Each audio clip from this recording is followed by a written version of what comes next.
I won $7 million, and suddenly, everything changed. Before that, I was invisible, just a background figure in my family's life. They never really saw me, didn't appreciate me, and always treated me like a failure. But once the money hit, the calls started flooding in. Relatives who hadn't given me the time of day were suddenly congratulating me, acting like I was their long-lost hero. It was all so fake. Before the lottery, my life was quiet, almost too quiet. It was like I existed in a world of echoes, where my presence barely made a ripple. I was the kind of person who drifted through the days without anyone really noticing. Even though I lived in the same house as my family, they passed by me like I wasn't there, as though I was just another piece of furniture they had grown used to ignoring. I had never been the golden child, never the favorite or the one with potential. I wasn't successful, not in any measurable sense. Sure, I worked a dull job in a tiny office, doing the kind of work that no one cared about. My life consisted of repetitive routines, a mix of office paperwork, a quiet dinner alone, and an occasional stroll through the park just to breathe. It wasn't a bad life, necessarily, but it wasn't good either. It was just there. The worst part, my family, or, to be more accurate, the people who were supposed to be my family, they weren't cruel. No, they were just indifferent. My parents always treated me like an afterthought, their love and attention reserved for the more successful and more interesting people in their lives. My siblings, who lived in the same house, never paid me any mind unless they needed something. My older brother, Greg, was the golden child, successful in business, always charming, always the one they doted on. My younger sister, Emma, was the family's little angel, adored by everyone because of her constant efforts to please. And then there was me, the middle child, the one who didn't really fit anywhere. I remember sitting at the dinner table, listening to my parents talk about Greg's new promotion at work, or Emma's latest achievements in school. They'd occasionally glance at me, but their eyes would always quickly drift away, like they weren't sure what to do with me. My attempts to join the conversation, or even offer a simple thought, were dismissed or ignored.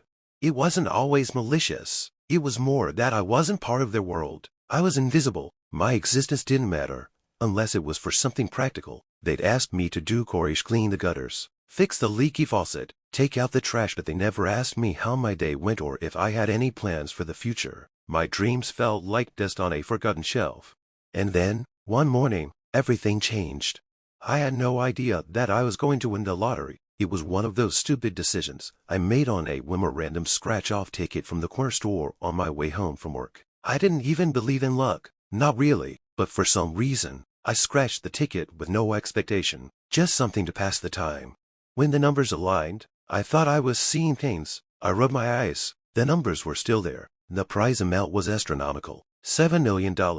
It felt unreal, like a joke or some weird glitch in the system. For a moment, I just sat there in silence, staring at the ticket. It was as though the world around me had stopped. I had won.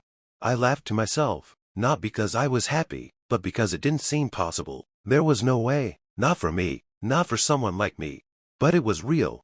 I had to tell someone, of course. I called my parents first. The phone rang, and when my mom picked up, I could hear the usual stress in her voice. "Alex, what is it?" "I'm busy," she said, her tone dismissive. I didn't care. "Mom, I won the lottery, $7 million. There was a pause on the other end, followed by a quick intake of breath. "What? Are you serious?" She seemed to wake up all of a sudden. "Are you sure?" I assured her I was. And then, the most unexpected thing happened. She wanted details. She asked when I could come over, how much it was exactly, when I could meet with a lawyer. There was an urgency in her voice that I had never heard before. I felt a strange flutter of confusion, but also something else, something like warmth. For the first time in what felt like forever, my family seemed interested in me. I hadn't even made it to their house before my phone began buzzing with messages from Greg and Emma. "Congratulations," they said. How incredible. What was I going to do with the money? They couldn't wait to see me. At first, it felt good. The attention, the excitement, the recognition. It was almost as though I had become someone else, someone worth noticing. People who had barely acknowledged my presence for years were now calling me, congratulating me, offering me advice. The family dinners that had once felt like I was invisible now felt like a celebration. I was the hero of the moment. But there was something in their eyes that felt off, something too eager, too quick. That evening, after everyone had come over to my place for a quick celebration, The questions started, not just the usual, what are you going to buy first? Or how does it feel to be a millionaire? But more specific, pointed questions. Alex, do you think you could help me pay off some of my debts? Greg asked, his tone casually slipping into that familiar authoritative voice of his. And Emma, with her perfect little smile, I've been thinking about taking a vacation. I could really use some extra cash for that. The more they talked, the more I realized that the congratulations weren't for me, they were for the money I just gained. They were treating me differently, not because they were happy for me, but because I was now a source of financial relief. They didn't care about me, they cared about the money. And that's when it hit me, the world had changed, but I hadn't changed. They had been the same all along, only now they had a reason to show interest. The thought left a bitter taste in my mouth. I had won, yes, $7 million, but in that moment, I understood the price of winning. The next few days felt like I was walking through a fog. Everyone I knew, from old friends to distant relatives, seemed to emerge from the woodwork, eager to bask in the glow of my newfound wealth. Messages flooded my phone, each one with some variation of congratulations, or you've changed our lives. But it wasn't the congratulations that struck me. It was the sense of entitlement that came with every interaction. It started with my parents. They were still treating me like the prodigal son, their voices sweet with the promise of newfound closeness. I met with them the next morning for coffee, something we hadn't done in years, and my mom talked nonstop about all the things she'd always wanted to do but never could because of finances. They were already making plans for what they could do with their share of my winnings. I've always dreamed of a trip to Paris, my mom said with a wistful sigh, eyes glazed over as she stared into the distance. And now that you've got the money, Alex, we could finally do it. It would mean the world to me. I was taken aback. It wasn't that I hadn't heard her talk about Paris before. She always did, like it was some distant, unattainable fantasy. But now, suddenly, it was a given, like I was obligated to make it happen for her. And then came Greg, my older brother, who was always the golden child. He was the one with the flashy car, the big house, and the prestigious job. But now, with $7 million in my hands, even he seemed to have an agenda. He called me the very same day I announced my win, and his tone, which had always been condescending and distant, now had an edge of familiarity. Alex, he started, as though we were suddenly the best of friends. You know, I've been struggling a bit with the business. If you could help me out, just a little, I could really get back on track. I'm sure it would mean a lot to Mom and Dad too. Don't you think? I felt the sharp edge of his words, the subtle manipulation hidden behind his pleasantries. It was as if he was counting on me to save him, to bail him out of whatever financial mess he'd gotten himself into. But where had he been for me all these years? Where was he when I was struggling with the loneliness, the feeling of being invisible? I didn't know what to say. Part of me wanted to tell him exactly what I was feeling, that I had never asked him for help, that I had been the one to support myself, that I didn't owe him anything. But I didn't. I just nodded, agreed to think about it, and hung up the phone, the weight of his expectations already settling heavily in my chest. Then came Emma. She was different from Greg, softer, more manipulative in a way that didn't seem so blatant. She called me a few days after the lottery announcement, her voice sweet and coaxing. She was the youngest, and perhaps in some ways, I had always been more protective of her than I should have been. Alex, she said, I know you're probably feeling overwhelmed with everything right now, but I've been thinking. I've always wanted to start a little business of my own. It's something I've been passionate about for years, and now that you have the money, I just thought maybe you could help me get it off the ground. You know, give me that little push I need. She was asking for money, but she dressed it up like a favor, like a little nudge to make her dreams come true. Her voice quivered slightly, as though she were embarrassed, but I could hear the underlying sense of expectation. She wanted me to be the one to make her success possible. I could feel the weight of their demands pressing down on me. Every call, every message, every comment felt like another piece of my freedom was slipping away. It was as though I had become an ATM, a source of endless money to be drained without regard for what I actually wanted or needed. I knew I had to make a decision. The longer I stayed in this house, the more their expectations would chip away at me. Their affection was fake, their love conditional. It wasn't about me, it was about what I could do for them now that I had money. And that realization gnawed at me, like a slow burn. I couldn't let them do this to me. I couldn't let them use me as a stepping stone for their own happiness, while I was left suffocating in the shadows of their demands. That night, after everyone had left, I sat alone in my living room, The house felt emptier than ever before, the silence pressing in around me. I stared at the ticket that had started all of this at $1 million, a sum so large it felt like a dream. But this wasn't a dream. This was my reality now. And it was my choice what I did with it. I thought about my family, and how they had never cared about who I was, only about what I could give. I thought about the years I had spent feeling invisible, ignored, and unloved. I wasn't going to spend the rest of my life in this toxic environment, giving them everything while getting nothing in return. I wasn't going to let them destroy whatever happiness I could carve out for myself. I made up my mind. I was leaving. The next morning, I began to make plans. I started researching homes in different cities, places where I could escape, where I could start fresh. I wanted a place that was quiet, peaceful, far away from the noise and pressure of my family, somewhere I could live for myself, not for anyone else. I found a small house in a coastal town in Portugal. It wasn't extravagant, but it was beautiful. The sea stretched out beyond the horizon, and I imagined waking up every morning to the sound of the waves crashing against the shore. It felt like the beginning of something new. I made the call to the real estate agent, arranged for everything, and within weeks, I was packing my things. I told my family I was moving, and their reactions were exactly what I expected: disappointment, confusion, and thinly veiled anger. But I didn't care. I was done. I had made my choice. I was going to live for me now. It felt surreal leaving, not just the house, but everything I had ever known. As I packed up my belongings, I couldn't help but feel a strange mix of emotions: relief, excitement, but also an underlying sadness. My family, for all their manipulation and neglect, had been a part of my life for so long. Yet now, as I folded clothes into boxes and cleared off the shelves, I realized that I wasn't leaving just a house behind. I was leaving behind a life, a version of myself that had been shaped by their indifference and false expectations. I sold most of my things: furniture, books, random trinkets I'd accumulated over the years. They had no place in the new life I was about to build. It was almost cathartic, like shedding an old skin. I kept only what was necessary: clothes, a few sentimental items, and of course, the lottery ticket, although it now felt like nothing more than a relic, a symbol of everything that had changed.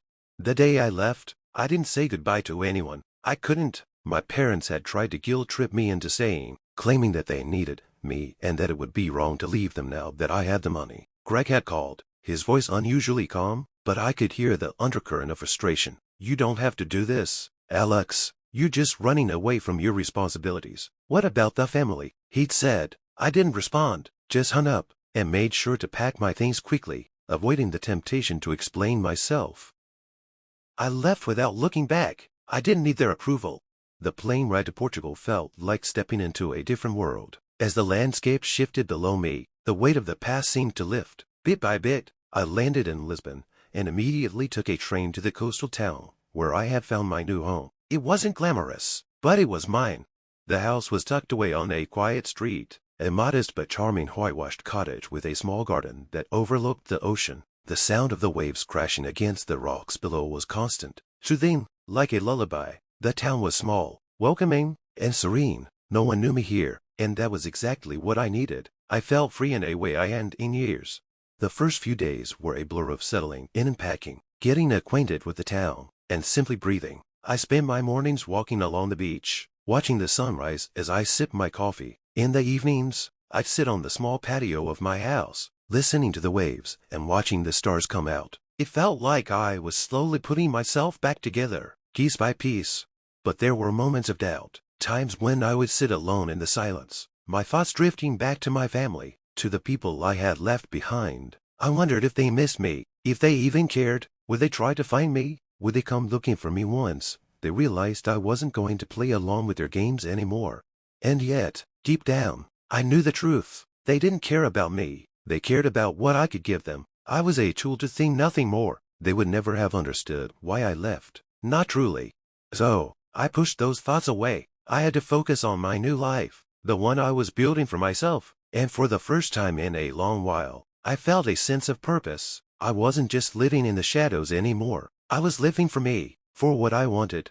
I took some time to think about how I wanted to use the money. $7 million was more than enough to live comfortably for the rest of my life. But I didn't want to just sit on it. I wanted to do something meaningful. something that would make me happy. I had always dreamed of traveling, of seeing the world being the small office I had worked in for so many years. So I did. I traveled. I started visiting different places around Europe, spending weeks in each city, exploring their cultures, tasting their food, and meeting new people. I took up photography as a hobby, capturing the beauty of the landscapes I encountered. I met fellow travelers, artists, and locals who didn't know or care who I was or how much money I had. They saw me for who I was in that moment, just a man looking for adventure. The loneliness I had once felt slowly faded. I began to build new relationships, friendships with people who had no hidden agendas. No one asked me for money. No one demanded anything from me. It was like I had found a place where I could just be, without the weight of expectations dragging me down. But there were still moments when the call of my past crept in, moments when I couldn't ignore the hollowness that lingered in my chest. I would think about my family, about the times they had overlooked me, used me, and how I had let them. I realized that, despite the freedom I had found in Portugal, I still carried that emotional baggage with me. The pain of being invisible to the people who were supposed to care about me was hard to shake. One day, Saturday on the beach, the cool breeze brushing against my face as I watched the sunset, I realized something: that freedom I had fought for wasn't just physical, it was emotional, too. I wasn't just escaping the confines of my old life. I was learning to let go of the hurt, the resentment, and the sense of being overlooked. I had to stop waiting for validation from people who would never give it to me. I had to accept that my family would never truly see me as anything more than a source of money. But I didn't need them to.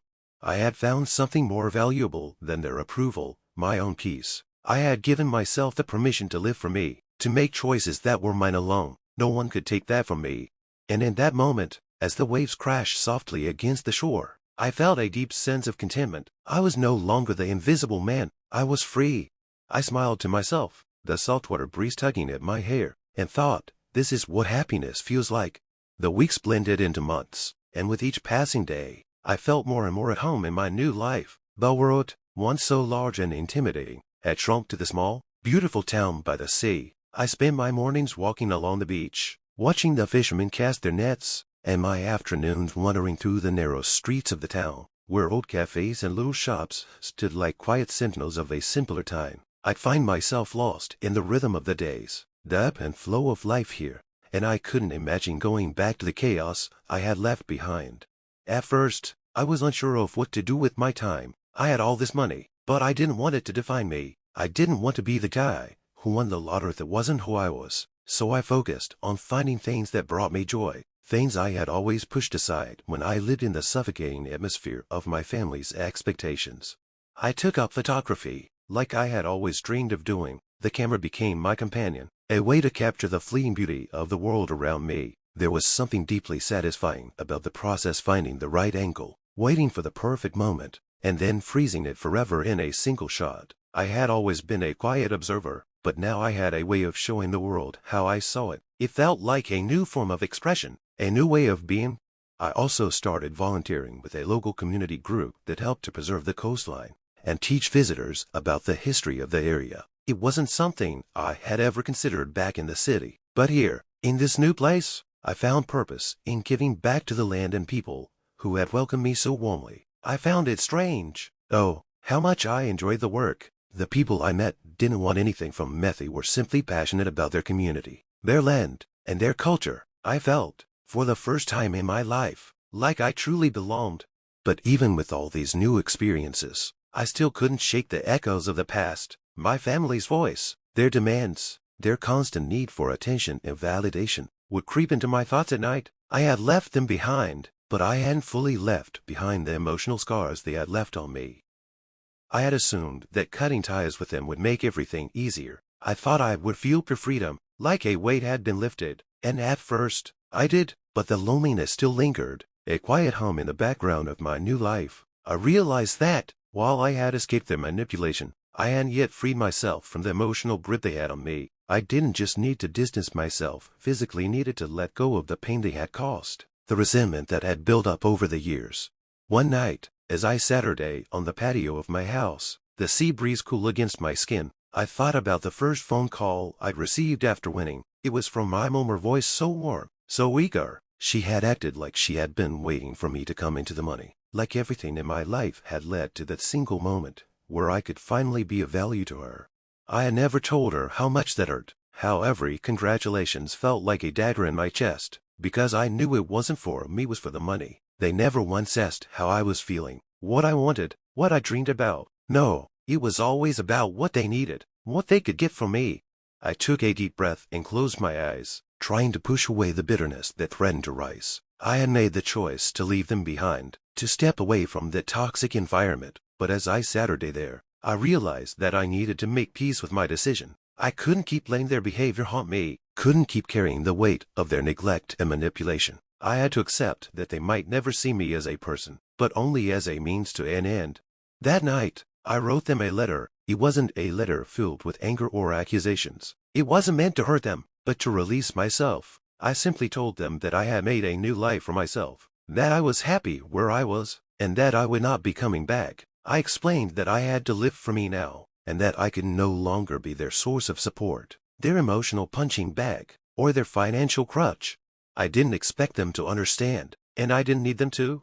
When I finished the letter, I sealed it in an envelope and placed it on my desk. For a moment, I just sat there, staring at it. It felt like the last step in freeing myself from the chains I had carried for so long. I wasn't angry anymore. I wasn't even sad. I just felt calm. It was the first time in my life that I wasn't afraid of what they might think of me. I didn't send the letter right away. Instead, I put it in a drawer, and over the next few weeks, I thought about it. Was it really necessary? Did I need to sever the connection so definitively? I struggled with the idea of leaving them in my past completely. Could I ever forgive them for how they had treated me? The answer came to me one morning, as I sat by the ocean, the early light casting long shadows across the sand. I didn't need their forgiveness. I didn't need their approval. What mattered now was that I had forgiven myself. I had taken control of my own story, and I wasn't going to let anyone, at least of all my family, define who I was anymore. I sent the letter. The next few months passed in a blur of quiet contentment. I continued my photography, my volunteer work, and my travels. I met new people, formed new friendships, and allowed myself to grow into the person I had always wanted to be. And with each passing day, the anger and sadness I had carried for so long slowly melted away. I was finally free, truly free. It wasn't perfect. There were moments when I still missed the idea of family, the dream of being loved unconditionally. But I had learned something vital. Happiness wasn't about other people seeing you for who you are. It was about seeing yourself for who you could be. And for the first time in my life, I saw myself. Time had passed, and the sun seemed to shine brighter now. It was as if I had been living in the shadows for so long, surrounded by the weight of my family's expectations, that I never fully realized the beauty of living in the light. The pain of my past had dulled. It was no longer an ache that consumed my every thought, but a distant memory, a chapter in my life that I had closed. Even though the pages would always be there, I still couldn't forget my family. I couldn't just erase those years of being overlooked, dismissed, and manipulated, but I had learned how to live without them, and that, I realized, was the most profound change of all. One afternoon, as I was sitting in a small cafe by the beach, sipping my coffee and watching the locals go about their day, I received an unexpected message. It was from Greg. His name on the screen caught me off guard. I hadn't heard from him in months, not since I had left. His message was simple, but it hit me like a freight train. Hey, Alex, I've been thinking a lot about things lately. I know I wasn't the best brother to you. I'm sorry for how things went down. I wanted to check in. I hope you're okay. For a moment, I stared at the screen, unsure of how to respond. It felt so foreign to hear from him like this. We had never really been close, but suddenly, there was a softness in his words, a vulnerability I had never seen before. I could have ignored the message. I could have deleted it, just like I had done with all the other attempts at contact. But something inside me shifted. Maybe it was the long road I had walked toward healing, or maybe it was just the realization that I didn't want to close the door completely on every connection I had ever known.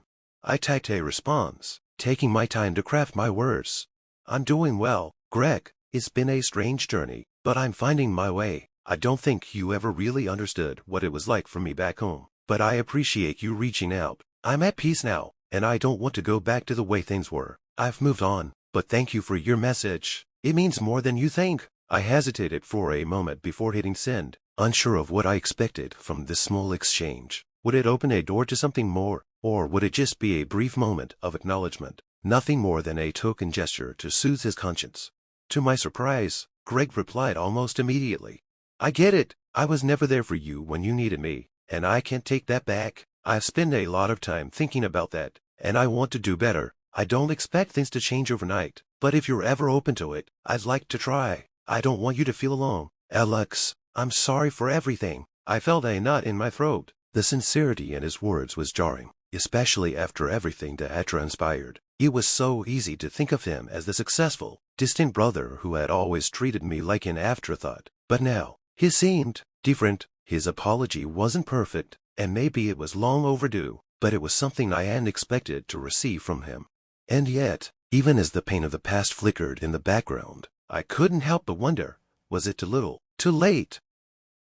For a long while, I thought about the years we had spent at odds, the ways my family had treated me, and the reasons I had distanced myself from them. But I also thought about the person I had become in their absence, man who had found his own happiness, his own sense of self-worth. I didn't want to lose that.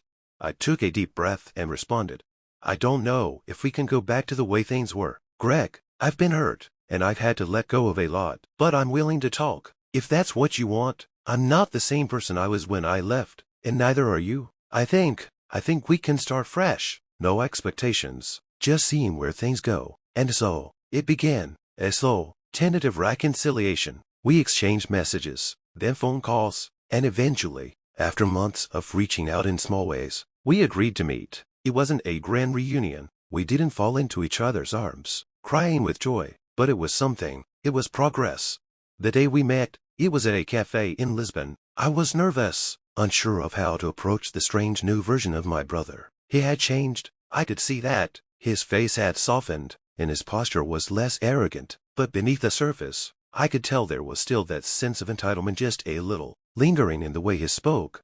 We talked for hours, about our childhood, about what went wrong, about what we could do differently. The conversation was messy at times, painful, and filled with moments of silence, as we both tried to process the weight of everything that had happened. But we also laughed. We talked about the things we used to enjoy together, memories that had long been buried under layers of resentment. It was strange, this new version of our relationship, but it was real, and for the first time in years, I felt like I was being heard.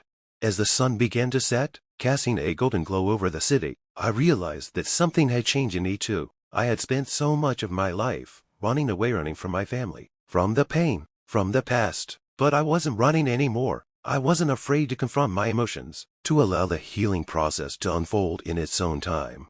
It didn't matter if my family would ever fully understand me or see me for who I was. What mattered was that I had learned to understand myself. I had learned to live for me, and that made all the difference. The journey wasn't over. There would be bumps in the road, moments of doubt, and struggles to keep my peace amidst the chaos of reconnecting. But I was no longer the man I used to be, the invisible man who sought validation from those who would never give it. I had found my own path,